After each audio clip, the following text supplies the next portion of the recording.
Hi and welcome to this video for you who have a narcissistic mother and for you who really struggle to know what decisions to make. You struggle with indecisiveness and doubting yourself and overthinking and so on, and so you struggle with making decisions. My name is Åsa Wegerif and I'm a survivor of a narcissistic mother, and I'm also a counselor, and I'm here on this YouTube channel to take my knowledge from doing therapy with people and my own experience and all the training I've had and to share it with you.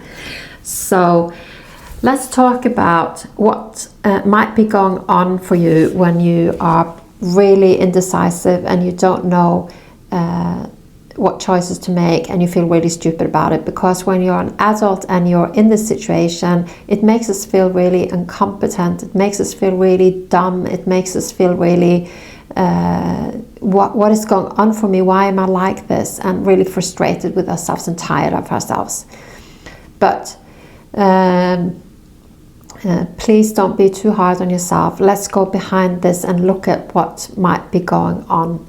Hopefully I can give you something good, and if this does resonate with you and you want to have more from me, then please consider subscribing, liking or commenting. And you can also join my soulful email community, which there's a link to join in the description of this video.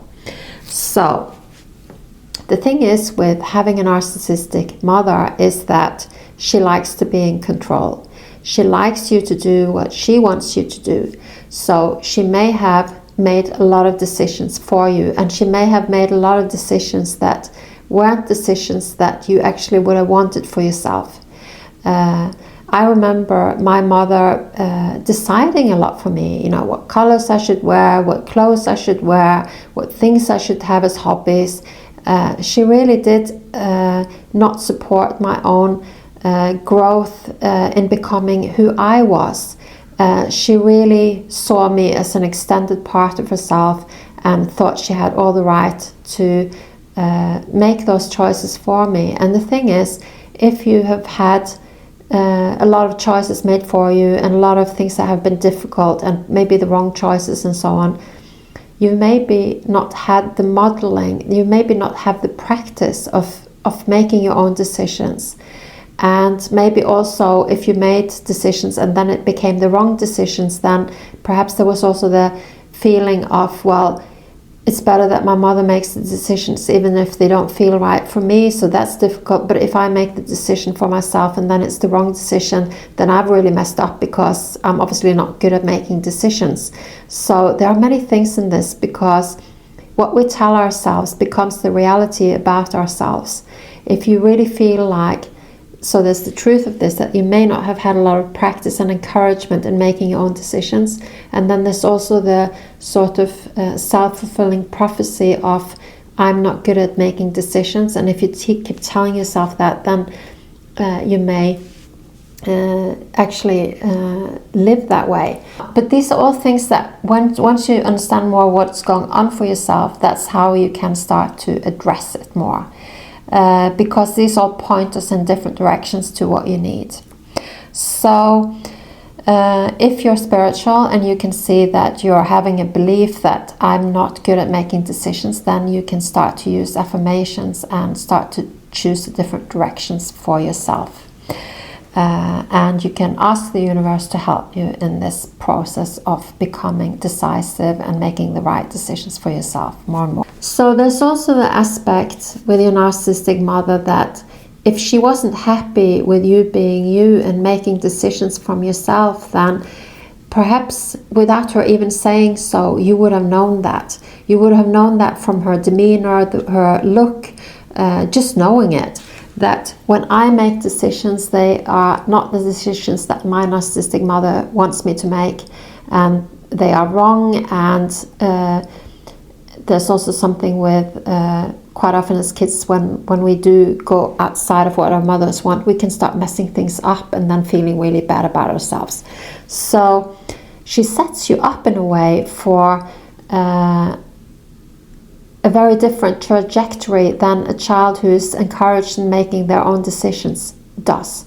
Because that child learns that I go on what feels right for me. I make decisions. Sometimes it's a good decision, sometimes it's not. But I do get the support, and I'm encouraged to make my own decisions. In your case, you may actually come into more of a sort of block, more of a sort of space where you're now running on a self-protective program of procrastination, self-sabotage, overthinking, and so on. And this is all so that you don't actually make a decision, because that would be contrary to what your mother likes. So you're running on this old conditioning that was set up in childhood, and that is creating you to be an indecisive adult who is struggling to make decisions.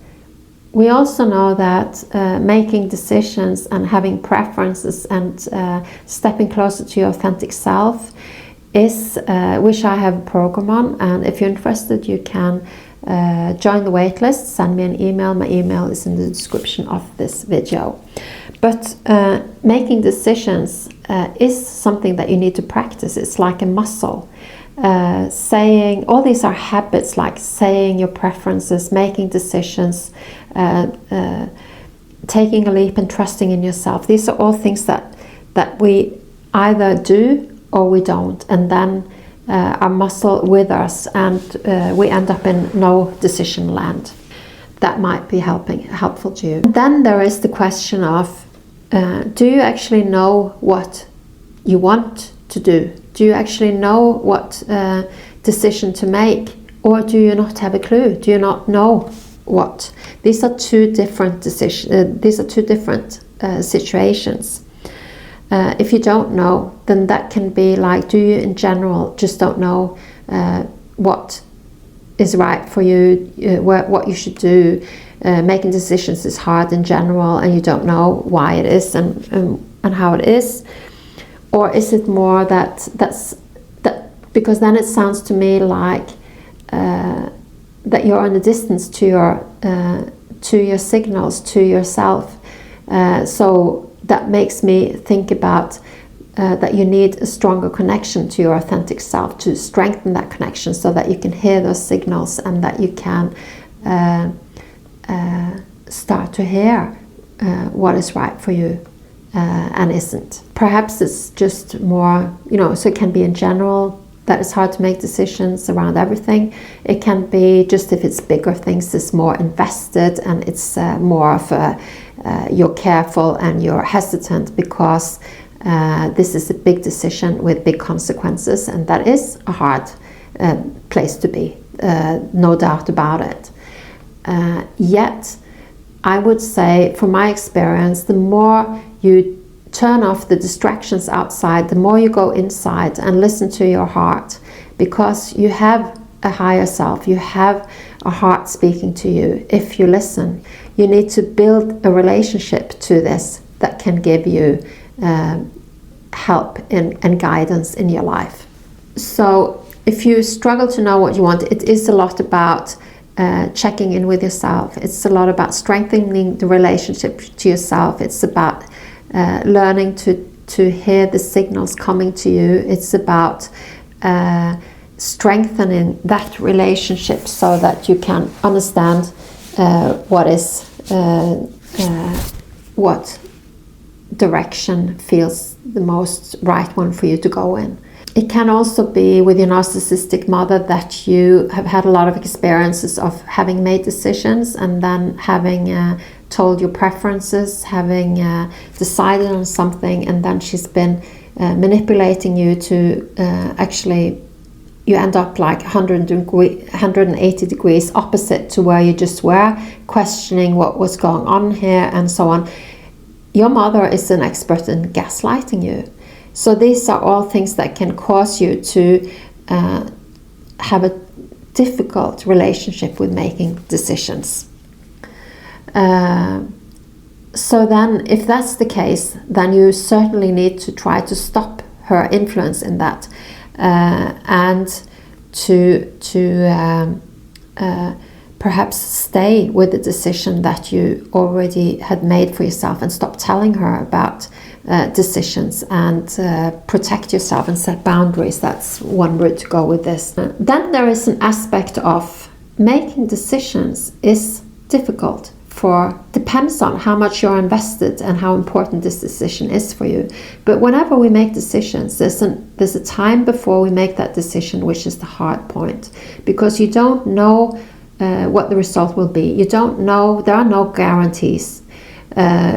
You don't maybe have all the information. And this is, the thing is that this is common for all of us. This is something that we all face. It's just that some of us can, or some of us have learned to just take what we've got and go with it and make the best decision, checking in with ourselves and going in a certain direction. And that builds your decision muscle, and then you will learn. But often life has a tendency to arrange itself when you are making decisions.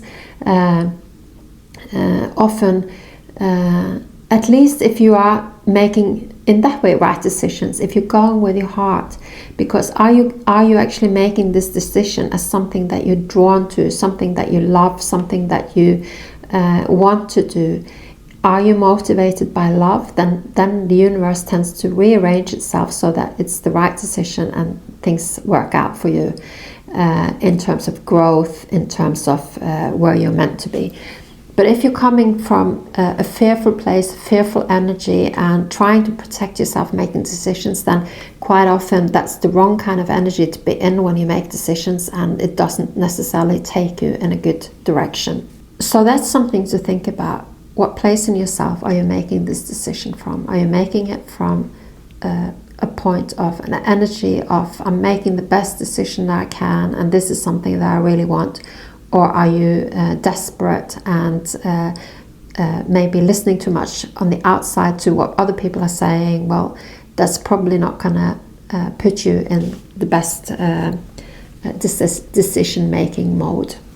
One way you can do this, depends on what kind of decision it is, but if you can make a list of the if I do this, then this is the consequences, positive, negative, and then if I do that, then this is the this will be the consequences, pluses and negative. And then when you've made a complete list of everything, then you can prioritize them. What is the most important for you? And that way you get it out of your head onto a paper, and you can actually see what the pluses and minuses are, and you can see what speaks to you the most. That's one way of making a decision. The more you listen to others, the more you listen outside yourself, the less you listen inwards.